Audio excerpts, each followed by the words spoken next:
like a Hellcat.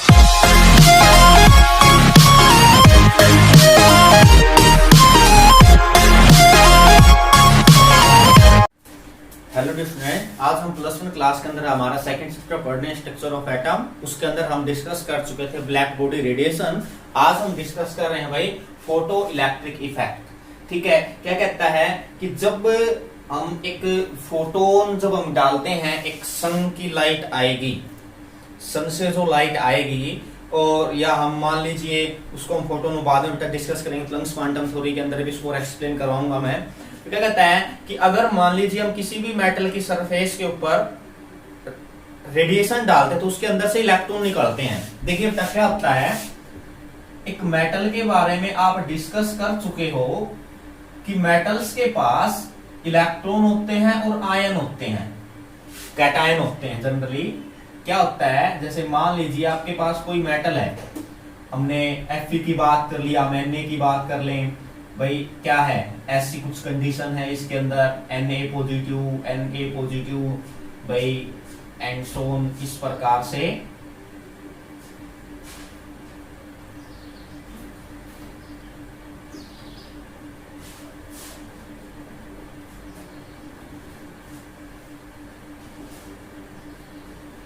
इसके पास electron भी है भाई, ये इलेक्ट्रॉन हो जाएंगे, ये इलेक्ट्रॉन मोबिल इलेक्ट्रॉन है, फ्री है, मतलब घूमते रहते हैं ऐसे ही। ठीक है, इलेक्ट्रॉन्स। तो क्या कहता है कि जब आप किसी भी मेटल की सरफेस के ऊपर कोई रेडिएशन डालते हो, ठीक है, उसके अंदर से इलेक्ट्रॉन रिलीज होता है।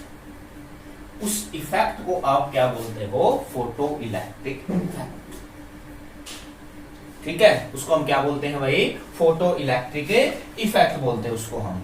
ठीक है, समझ में आ गई बात। और अगर जो ये इलेक्ट्रॉन निकला है, इसकी बेटा स्पीड क्या होगी भाई, kinetic energy half mv square.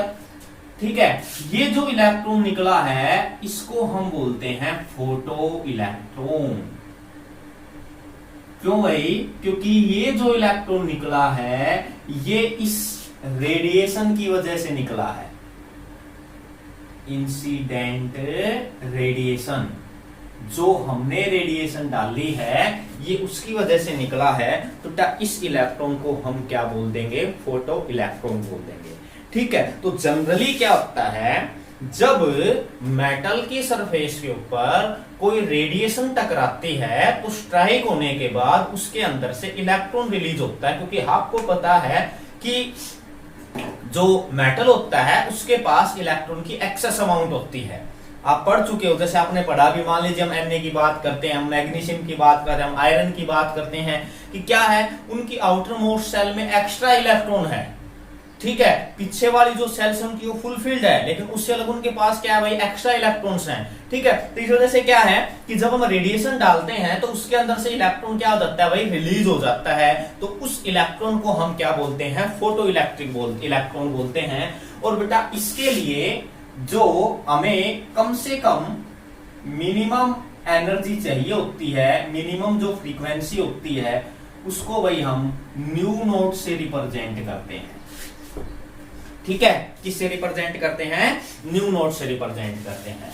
कुछ फैक्ट है बेटा, अगर एनर्जी आपकी लेस हो जाएगी न्यू नोट से, मान लीजिए आपकी एनर्जी है वो लेसर हो जाती न्यू नोट से, तो नो इलेक्ट्रॉन इजेक्ट, कोई भी इलेक्ट्रॉन इजेक्ट नहीं होगा भाई। ठीक है, समझ में आ गई बात। अब इस इलेक्ट्रॉन के लिए जो एनर्जी होगी उसको हम बोलते हैं वर्क फंक्शन। क्या बोलते हैं उसको हम, वर्क फंक्शन, W नोट, जिसकी वैल्यू होती है h new note. New note बेटा हमने मिनिमम फ्रीक्वेंसी से रिप्रेजेंट कर दिया। इसका एक सिंपल नाम और है थ्रेशोल्ड एनर्जी। थ्रेशोल्ड एनर्जी, आप इसको यहां से याद कीजिए। ठीक है, थ्रेशोल्ड एनर्जी वो एनर्जी जिसके बेस के ऊपर किसी भी मेटल के अंदर से इलेक्ट्रॉन निकलता है।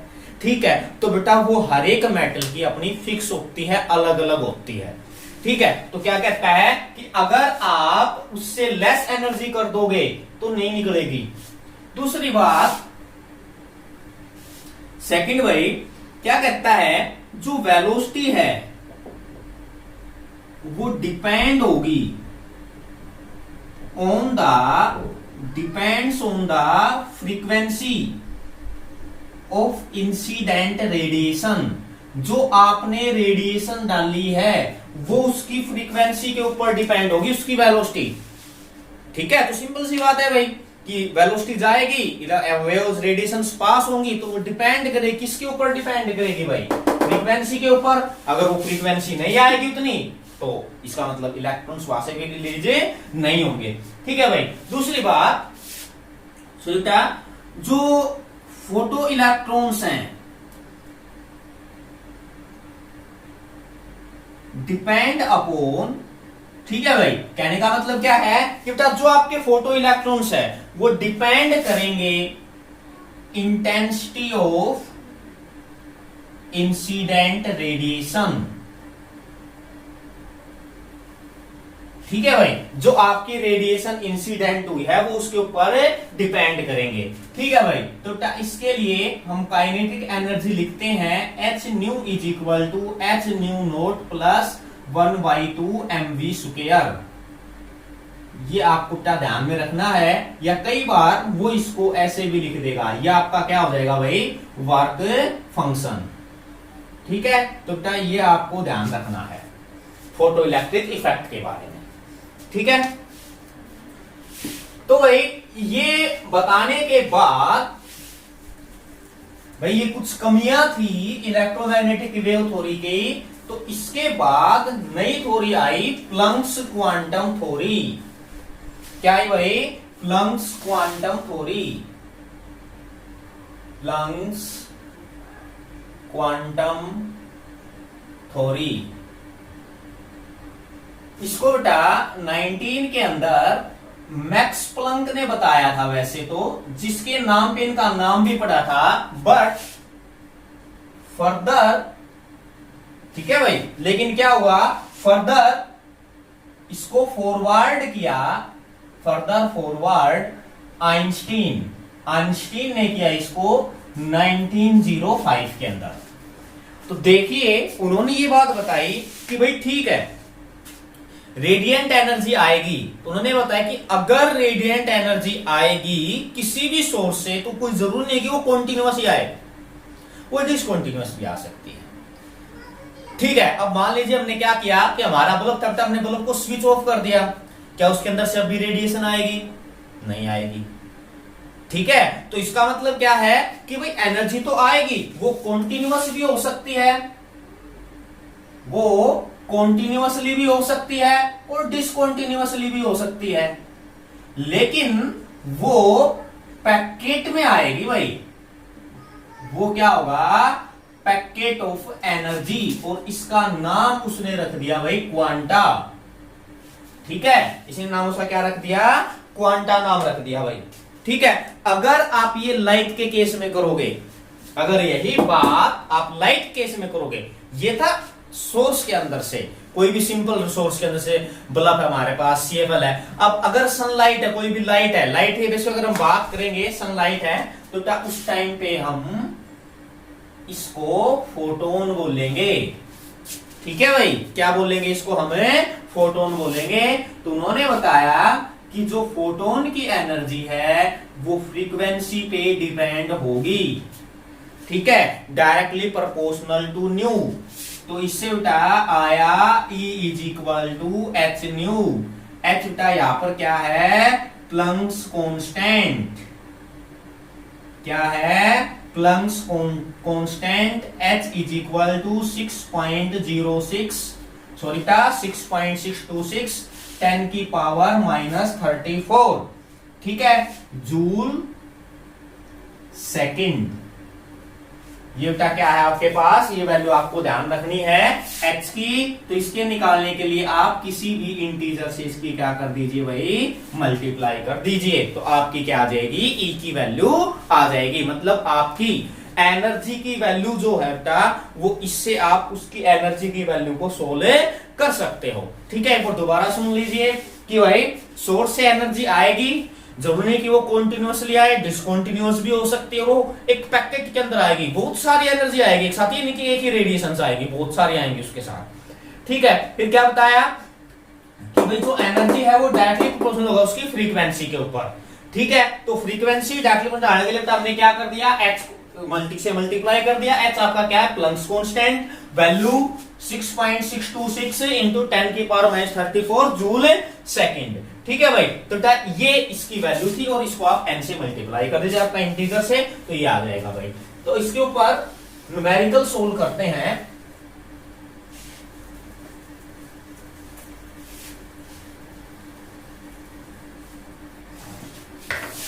देखो क्या बोलता है, calculate the frequency and energy of a photon, energy of a photon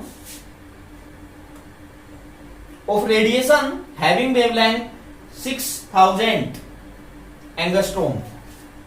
चलिए मैं लिख देता हूं एक बार, कैलकुलेट द फ्रीक्वेंसी, फ्रीक्वेंसी नहीं होगी तो आप सोल्व नहीं कर सकते, and energy of a photon of radiation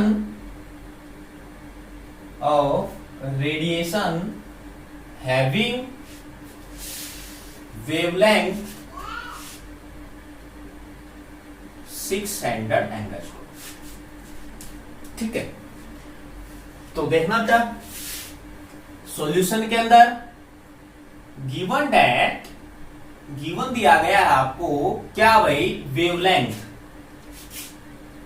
lambda भाई क्या है 6000 एंगस्ट्रोम, मीटर में कन्वर्ट करो भाई इंटू 10 की पावर -10। ठीक है, अब यहां पर हम इसको सोल्व नहीं करते, आगे सोल्व करेंगे इसको। और सॉरी आपको वैल्यूज भी दे रखी है, C 3 इंटू 10 की पावर 8 मीटर सेकेंड इनवर्स। ठीक है ना भाई, अब क्या कहता है, आपको फ्रीक्वेंसी निकालनी है, तो भाई बताइए क्या है, C is equal to nu into lambda. ठीक है, तो C upon lambda is equal to nu भाई, तो निकालिए बेटा C कितना है, 3 इंटू 10 की पावर 8, ये कितना है भाई, इंटू 10 की पावर -10। ठीक है भाई, तो ये चला ये ऊपर हो जाएगा 1/2। ठीक है, 8 है तो मान लीजिए 10 है, ये 3 है, 10 की पावर 7 हो जाएगी भाई। मान लीजिए इसको मैं ऐसा लिखता हूं 2 इंटू 10 की पावर 3 10 की पावर -10। ठीक है, तो इसको अगर मैं ऊपर लेता हूं 1/2 इंटू 10 की पावर 8 प्लस 10 -3। ठीक है, तो कितनी हो जाएगी भाई बताइए, 1/2 इंटू 10 की पावर 15। ठीक है, ये आ जाएगी। अब देखिए क्या आएगा, 0.5 इंटू 10 की पावर 15। ठीक है, अब देखिए क्या पॉइंट में 0 पॉइंट हो सकता है, नहीं हो सकती भाई वैल्यू, तो इसके लिए हम इसको ऐसे कर देंगे 10 की पावर 14। ठीक है ना भाई, तो यहां से तो आपकी क्या आ गई, क्या आ गया भाई आपके पास फ्रीक्वेंसी। तो फ्रीक्वेंसी जो है, फ्रीक्वेंसी जो हमारी वो आ गई 5 इंटू 10 की पावर 14 सेकेंड इनवर्स। ठीक है, अब आपको क्या निकालना है, फोटोन की एनर्जी निकालनी है। वी नो दैट, या according to Planck's quantum theory, ऐसा लिखना बेटा, according to Planck's quantum theory, Planck's quantum theory E is equal to h nu भाई। ठीक है, तो E H भाई 6.6 इंटू 10 की पावर -34 इंटू न्यू भाई 5 इंटू 10 की पावर 14। ठीक है ना बेटा। तो मैं इसको सोल्व कर रखा है, तो बेटा ये वैल्यू आ जाएगी आपकी 3.312 10 की पावर -9 जूल। तो बेटा यहां से आपके पास क्या आ जाती है, एनर्जी आ जाती है। किसकी आ जाती है भाई, प्लंक्स क्वांटम थ्योरी के अंदर एक फोटोन की एनर्जी और फ्रीक्वेंसी। ठीक है, तो बेटा ऐसी इसी तरह आपको आपके एनसीईआरटी जो न्यूमेरिकल्स इसके अंदर बेटा आपको वो सोल्व करके देखने हैं, डायरेक्ट दे रखा है आपको प्लंक्स क्वांटम थ्योरी की। तो बेटा उनके बेस के ऊपर अब हम क्या देख लेते हैं, ड्रॉबैक, या हम ये बोल दे भाई limitation of Rutherford's model of an atom. Rutherford's model of an atom. ठीक है भाई, क्योंकि बोर के बताने से पहले बेटा हमारे पास प्लंक्स क्वांटम थ्योरी और इलेक्ट्रोमैग्नेटिक वेव थ्योरी आ चुकी थी, जिसके बेस के ऊपर हमें पता चला कि भाई उसके अंदर कुछ कमियां थी। ठीक है, चलिए क्या थी वो कमियां। तो बेटा सबसे पहले कहता है आपके पास inability to explain the